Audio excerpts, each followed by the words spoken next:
Hello, Samuel. I put in the money for this month's living expenses.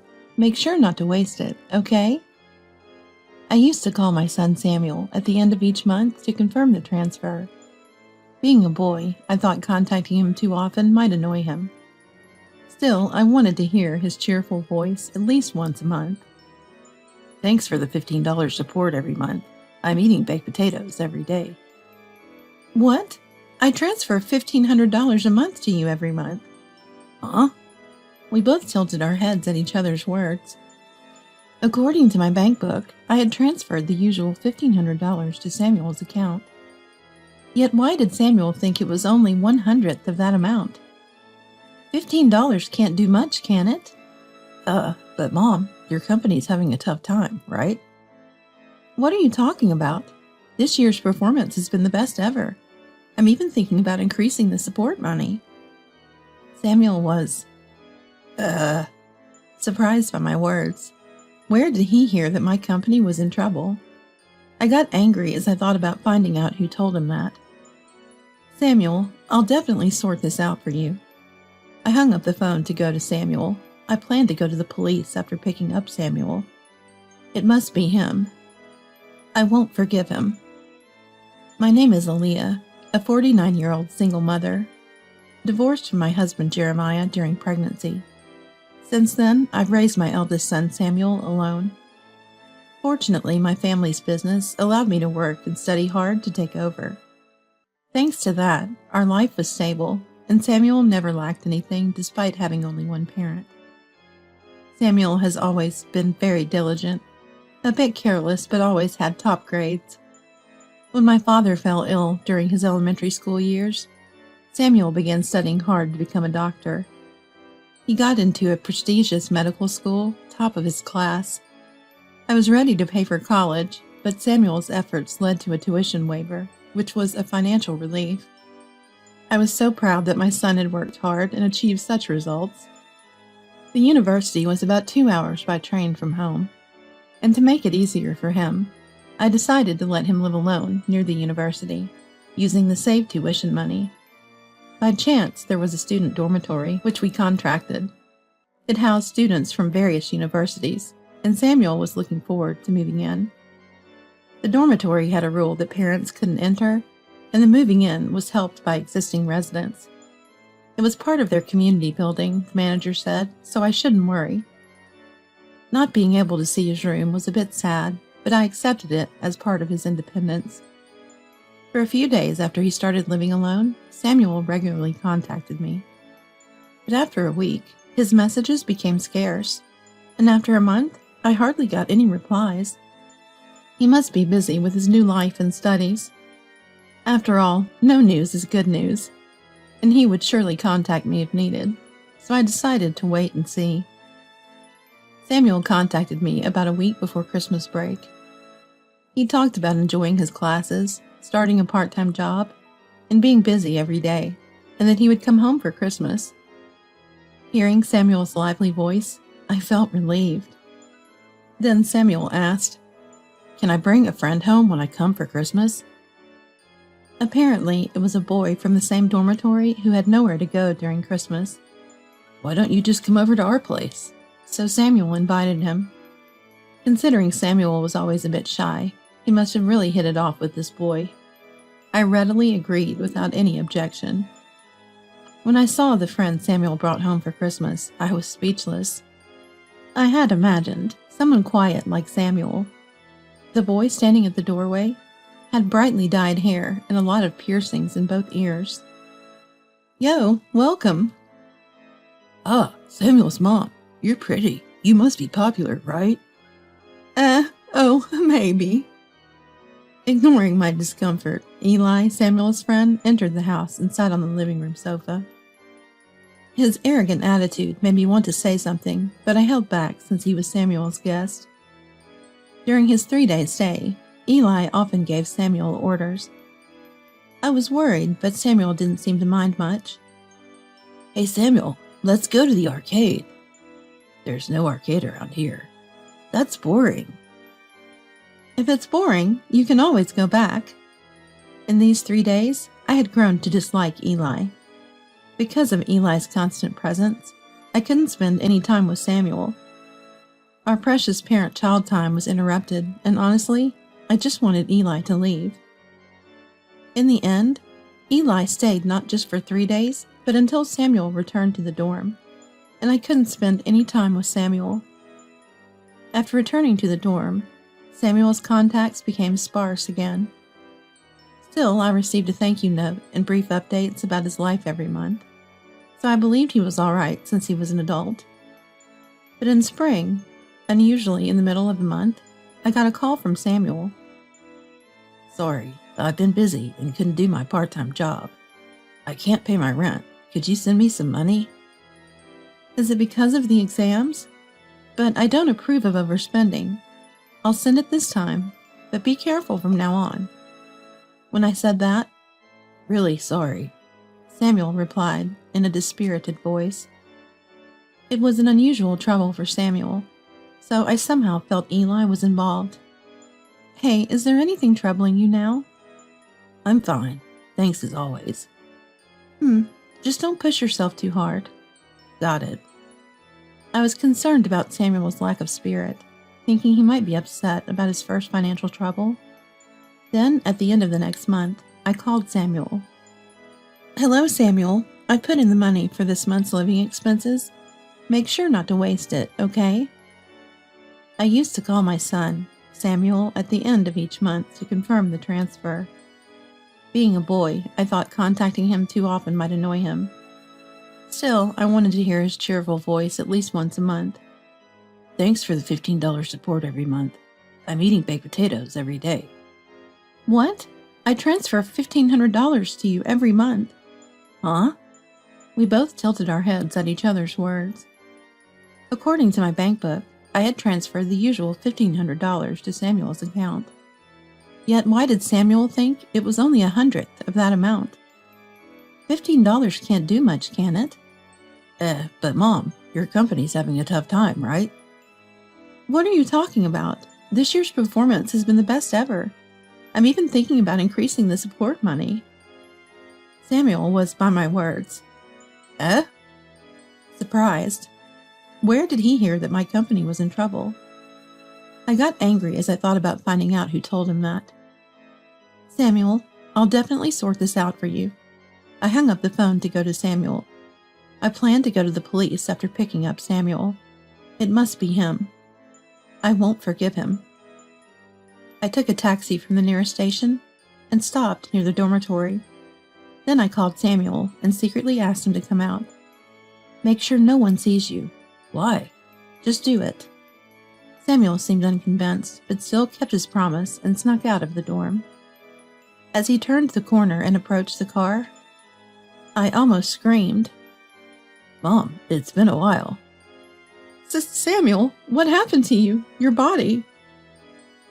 He was supposed to be healthy at Christmas, but now in front of me stood Samuel, reduced to just skin and bones. What on earth happened? I hesitantly asked Samuel. Samuel, you've lost so much weight. What happened? At first, Samuel said, It's nothing. But gradually he started telling me about his situation. Mom, after coming back from the break, you sent me a new bank book, right? Since then, the support's been $15, hasn't it? It was tough, but Eli said you were closing the company when I visited, so I thought you were struggling. I was shocked to hear that. I had no memory of talking about such a thing when Samuel was home. My company had its best performance this year. There's no plan to close it. And there was something else in Samuel's story that bothered me. Hey, what new account? Huh? That's right. I hadn't opened a new account since Samuel was born, and I've been depositing $1,500 into the same account every month. I had a bad feeling. Samuel, let's go to the police. Police? Why? The money I've been sending you might have been stolen. When I said that, No way. Samuel's eyes widened in disbelief. But then he seemed to have an idea. Could it be? I guess Samuel's suspicion was probably right. The thought of what Samuel was going through pained me. But whoever did this to him had to be held accountable. Driver, please take us to the nearest police station. The taxi started moving at my request. The driver, having overheard our conversation, kindly took us to the largest police station in the city. When we arrived, I entered the police station supporting Samuel. Samuel, who used to be in sports teams and was always careful with his diet, now seemed lighter than me. I felt tears welling up as I walked with him.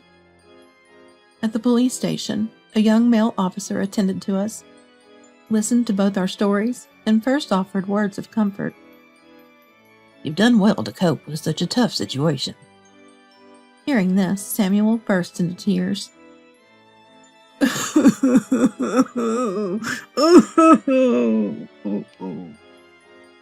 There have been similar complaints from a student dormitory in this area.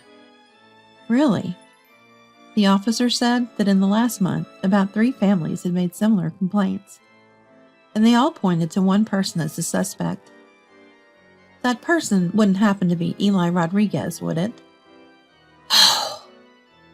The officer sighed and nodded at my words. Samuel was looking down beside me. He must have been hoping it wasn't true, despite his suspicions. I placed my hand on Samuel's back and looked at the officer. Is there an investigation underway? The officer thought for a moment and then led us to a private room. He asked us to file a report. Of course, I agreed and immediately filled out the report. After submitting it, the officer in charge sat down with us to discuss the ongoing investigation. Eli was acting like a contact person, befriending the victims to obtain their bank account details and PINs. Then someone else would withdraw the money. And they suspected that the money was being received by a certain man, currently under investigation. I was shocked when I saw the photo they showed me. I know this man. Really? The officer looked surprised. I took a deep breath to calm my racing heart, and then started talking about the man in the photo. Jeremiah Rodriguez, right? He's my ex-husband and Samuel's father. My dad? Yes, the man in the photo was Jeremiah, my ex-husband. Our divorce was due to financial issues and infidelity. After the divorce, I lost contact with him and never received child support. I thought it was better not to let him influence Samuel, so I never tracked him afterward, but I never imagined he would be involved in criminal activities. I turned pale. So Samuel had been deceived out of money by both his close friend and his biological father. Samuel stood frozen, unable to speak from shock. We've also established that Jeremiah Rodriguez and Eli are father and son. What? Eli had said he was Samuel's age when we met. The dormitory where Samuel stayed was strict about identity verification, so that was probably true. But if it was true, it meant Jeremiah had an affair and fathered another child while I was pregnant. Even though I no longer had feelings for Jeremiah, the revelation was a shock. Eli and I are brothers? Samuel seemed overwhelmed by the shocking truth. I was speechless at the unexpected truth. Sorry, we need a bit of your cooperation. It's fine. I'll do anything to catch those two. Samuel nodded in agreement, albeit faintly. Following the police's instructions, we decided to act accordingly. I secretly returned Samuel to the dormitory, and I stayed in a nearby economy hotel. The next day, I waited for the right moment when Eli was around and called. Hello, Samuel. How are you? Samuel, claiming to be washing dishes, deliberately put the phone on speaker. I realized Eli must be nearby. I got some extra income, so I'll deposit it into your account. Use it wisely. Got it, thanks. Samuel ended the call. I stopped the IC recorder I had with me. Then I transferred $10,000 into an account in Samuel's name. The next morning, Samuel checked his internet banking and sent the evidence to the police. After a stop, I went to the dormitory with the police. We explained the situation to the dorm manager, who immediately led us to Eli's room. Pressing the doorbell, we heard loud footsteps approaching. Hey, who's there? Oh, what? Eli opened the door abruptly and froze. Seeing me and the police officer, He was baffled as to why we were there in a restricted area. Eli seemed truly clueless. I smiled at the confused Eli. Long time no see, Eli. I'm Samuel's mother. Samuel's mom here for me? And with the police? Eli glanced at Samuel beside me and seemed to realize why we were there. We have a warrant, and we'll be conducting a search now. Got to go out. So sorry. Some other time. Eli tried to close the door quickly in response, but the police didn't allow it. The two officers forced the door open, and the search began, almost immediately. Found it, we heard. Eli's shoulders slumped in resignation. Samuel and I entered the room. Multiple bank books and cards were laid out on the table, each with different names. Seeing this made my head ache. The police, with practiced efficiency, arranged them by name and took photos. What? How'd you find out, Samuel? Did you set me up? I thought you were a friend. You laughed inside while I suffered. It's not what you think. There's a reason for this. Eli tried to make excuses, but Samuel showed no reaction. Eli looked frustrated, almost ready to lash out. That's when I spoke up. Swindling money from your half-brother? How low can you get? Half-brother? Who are you talking about? You and Samuel. Eli froze at my words. Given that they targeted students, they must have shared the pre-investigation info with Jeremiah. My family business is unique, so Jeremiah would have easily identified Samuel as my son. No way. It's true. Jeremiah Rodriguez is my ex-husband and Samuel's real father.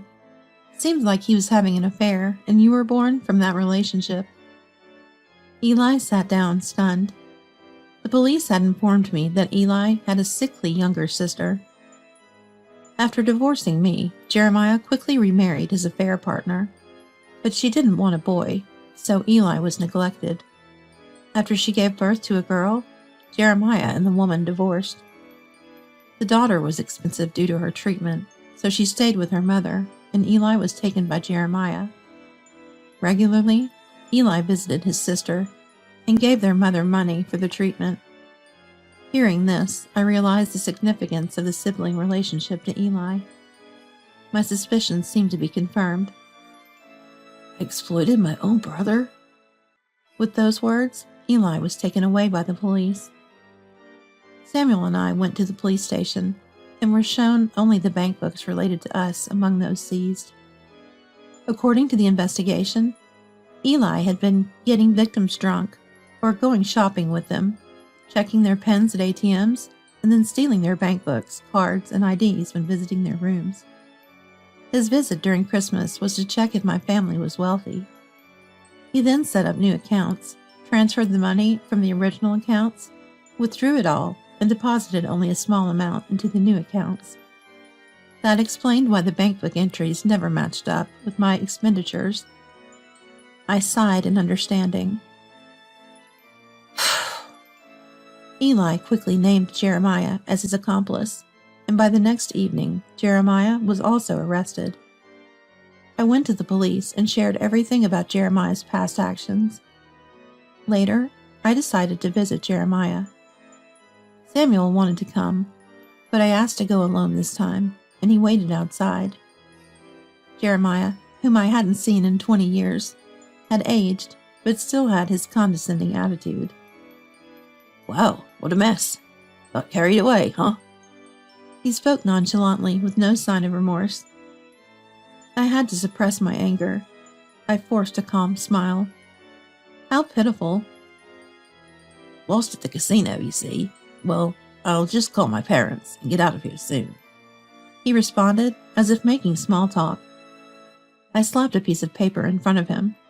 His face changed color. Hey, what's this about? Oh, I told your parents everything about you. Jeremiah's parents, Ruby and Nicholas, were sensible people. Even after our divorce, we kept in touch. They said they felt too ashamed to meet Samuel until Jeremiah was found.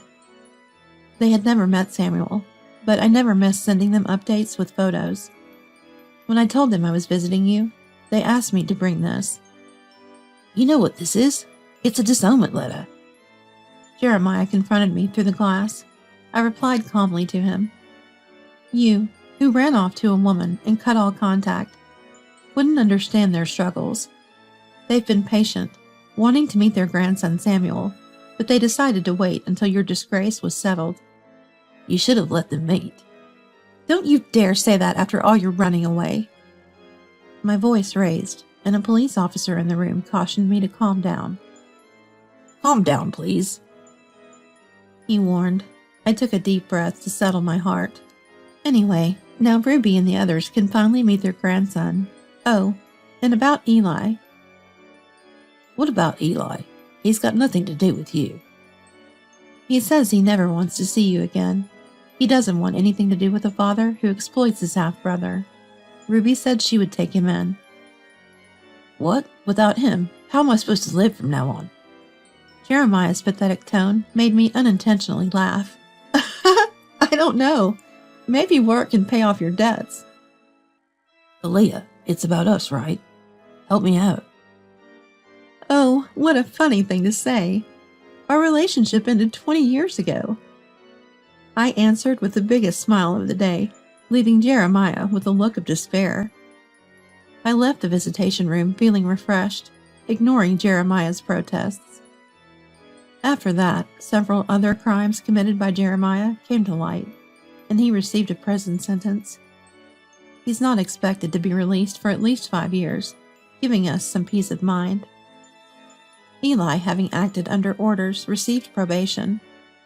He's now being strictly re-educated under the care of my former in-laws, in a remote, entertainment-free location, which seems to be tough on him. Eli had been gathering money for his sister's complicated surgery. However, Jeremiah had squandered that money.